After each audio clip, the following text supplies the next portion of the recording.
What's going on, y'all? Chuck Nunface here. We're going to take a look at this guy on the table right here. This is an interesting offering from an interesting maker. This is from Cheburkov Workshop. So Cheburkov is quote unquote the other Russian knife maker out there. And so if you go ahead and you look and see what his offerings are, he's got a bunch of different models.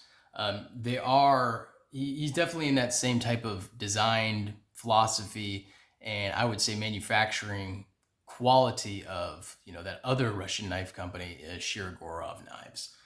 So this one is called the Cheburkov Buntar or Rebel. If you go into his website, everything is in Russian, but you just do, automatic translate. So Buntar, I'm probably not pronouncing that right, but then it means rebel in English. So this is the knife from them. And if you can't tell just by looking at it real quick, it's not small. It is a big, big knife. It has a 1, 2, 3, 4 and a 1/4 inch blade with about over 4 inches of cutting edge. The way they grind that right there, the cutting edge drops down below the plunge. I like that a lot. It's almost lined up perfectly, right after the choil, just a little bit above where the scale starts itself. So you've really got over 4 inches of cutting edge on that as well. Overall length, we're going to be looking at over 10 inches, almost 10.5 inches overall. So not small at all. Let's just segue real quick into some size comparisons, simply because we're kind of talking about the size of this knife. There is the Ontario Rat number 1. Here is the Spyderco Native 5. It's like a knife and a half with the Native 5. Let's see, you did that one already. Here's another bigger knife. It is going to be bigger than the pretty large CQC 8. So it's got about the same handle size, but it's going to squeeze, another almost 1/2 inch of blade in there. Certainly at least another 1/4 inch of blade into that one right there, into the CQC 15, or the CQC 8, I should say. Here is the Chris Reeve Knives large Sebenza 21. So we've got about 1 inch of overall length on the Sebenza 21 and about at least a 1/2 inch of blade length. This has got a 3.6 inch blade approximately. And that's got about a little bit more than that, that's for sure. And last but not least, just because here's another big folding pocket knife. It's going to be a little bit bigger than the Spartan Heartsey Folder, which is not a small knife either. So it's going to be bigger than that. Both in blade length and handle length. Handle length is going to be just a hair longer, and it's going to give you a little bit more blade length as well. And hey, why not? Because I got it on me. Go ahead, look at that right there. There's a fixed blade for you, the Bark River Aurora Scandi in 3V. So it is going to be larger than the Aurora Scandi. As you can see, bigger handle, which is going to be typical. If you're going to have a large folding knife, you're going to need a larger handle as well. And the blade is, of course, just going to be a little bit shorter, but not that much.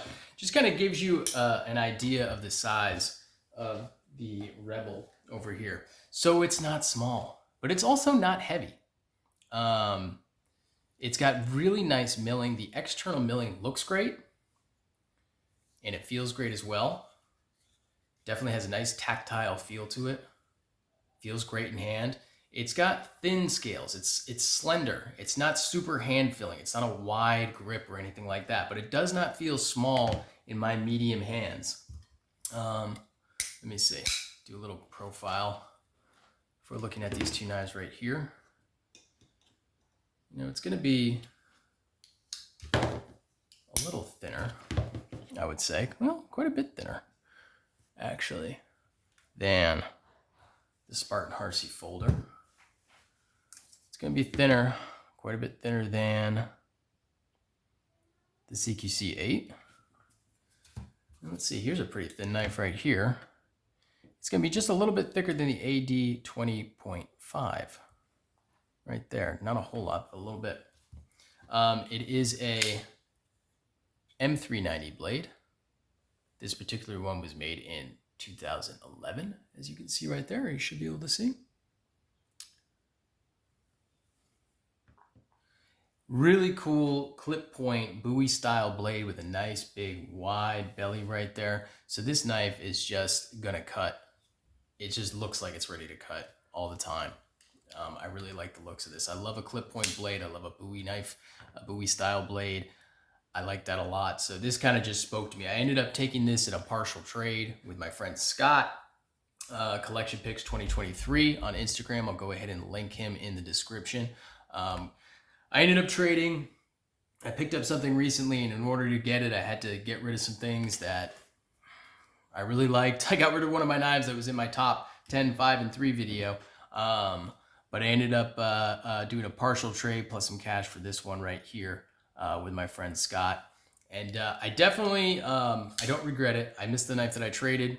I traded my Medford Fighter Flipper, which I've had for a couple of years, which I really can't believe I actually got rid of, but things happen. And so I got this as partial trade on that. So yeah, the external milling, really nice. I do like the hardware on that. It's got kind of that contoured hardware.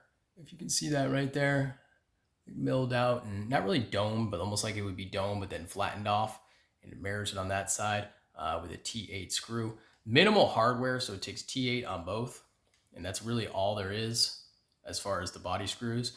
This nice integrated backspacer right here with lanyard hole. Like I say, the milling on the front is all really great. The milling on the clip itself, and I really do like this clip.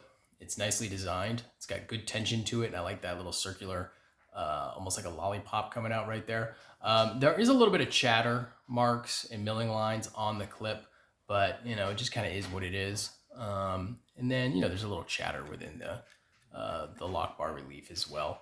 But other than that, very, very clean. If you can see inside, don't know if you'll be able to, maybe if I use my light. That's maybe too much light, I don't know, but nope, you can see that in there. Nicely milled out pockets, reducing the weight. And of course, a steel lock bar insert right there.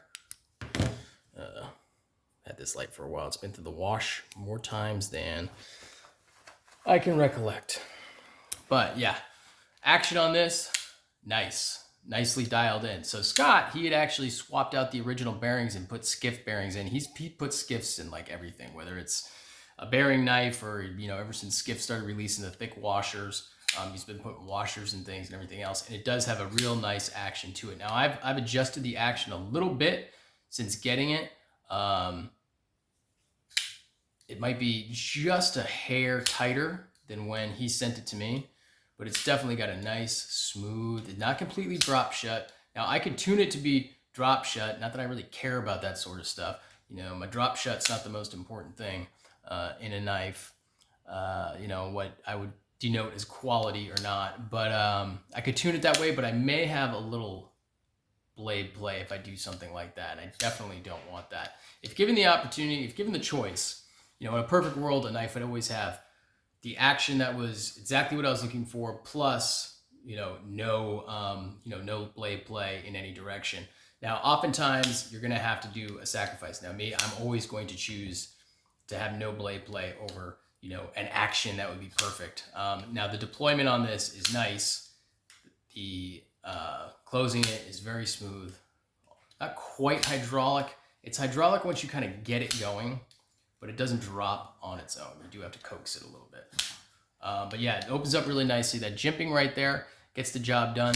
This jimping right here doesn't really serve a whole lot of a purpose other than just maybe continuity, because when you're opening the knife, you're not using this.